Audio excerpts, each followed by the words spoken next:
As I sit here watching the raw drone footage and cross-referencing it with confirmed reports from the southern front, I have to tell you what the Ukrainian Drone Assault Brigade just pulled off at the Chonhar Bridge is another masterclass in precision and timing that is making Russian logistics a nightmare.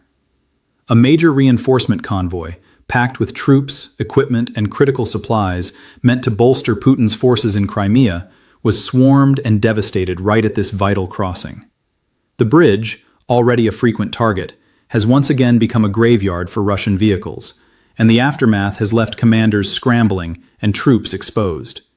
Let me break down exactly what happened in those decisive moments and why this strike is so damaging to Russia's entire southern position. The Chonhar Bridge and its surrounding routes serve as one of the primary arteries connecting occupied Kherson to Crimea.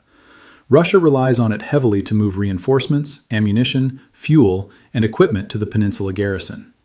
Ukrainian intelligence had clearly been tracking this particular convoy, a sizable column of armored vehicles, transport trucks, and escort units attempting to push through under the cover of air defenses and electronic warfare.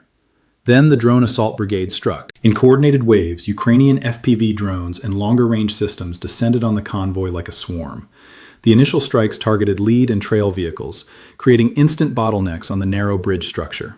Follow-up drones exploited the chaos, hitting fuel trucks that erupted in massive fireballs, ammunition carriers that produced secondary explosions, and troop transports caught in the kill zone.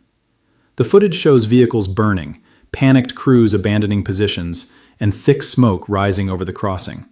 What was meant to be a strengthening of Russian defenses in Crimea turned into a highly visible disaster in a matter of minutes. This success wasn't accidental.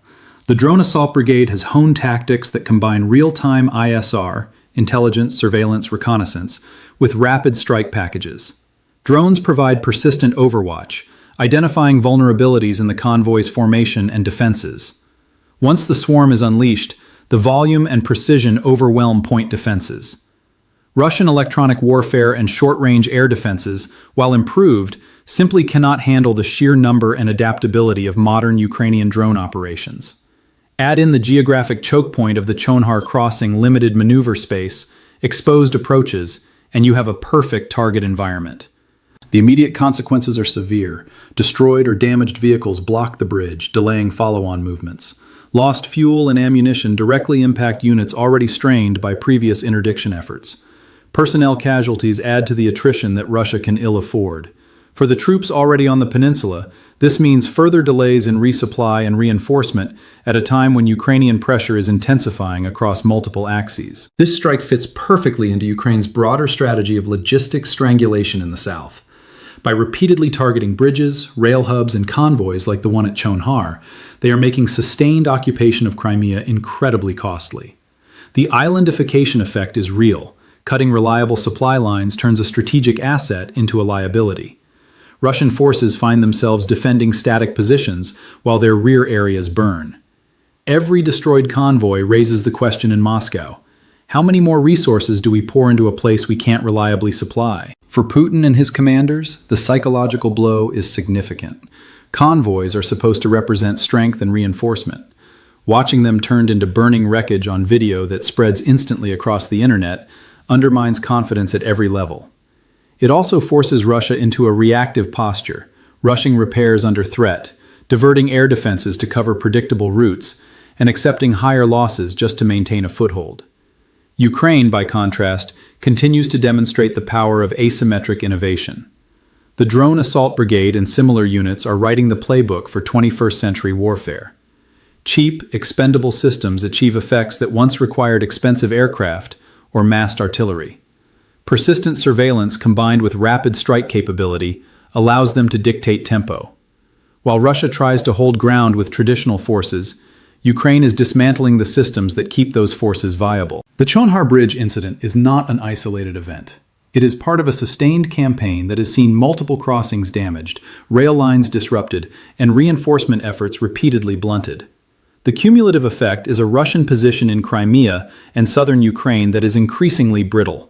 Troops face shortages, commanders face impossible choices, and the Kremlin faces mounting costs with diminishing returns. This is how Ukraine is winning the war of attrition, not by matching Russia man for man, but by making every Russian man and piece of equipment far more expensive to maintain and replace. The swarm at Chonhar is a perfect example. One well-executed operation that disrupts plans, destroys assets, and forces Russia to rethink its entire southern strategy. What do you think happens next at these critical crossings? Will Russia commit even more resources to defend them, or will they eventually be forced into a wider withdrawal? How should Ukraine build on these logistics victories? Drop your thoughts in the comments. I read every one, and this community's perspective is always valuable. If these detailed, no-nonsense analyses of how the war is really being fought on the ground and in the rear help you see the bigger picture, make sure you're subscribed with notifications on. The pressure on Russian supply lines in the south is relentless, and I'll be back with the next update as this campaign continues to unfold. A few minutes of drone operations can undo weeks of Russian planning. That is the reality Ukraine has created. I'll see you in the next one.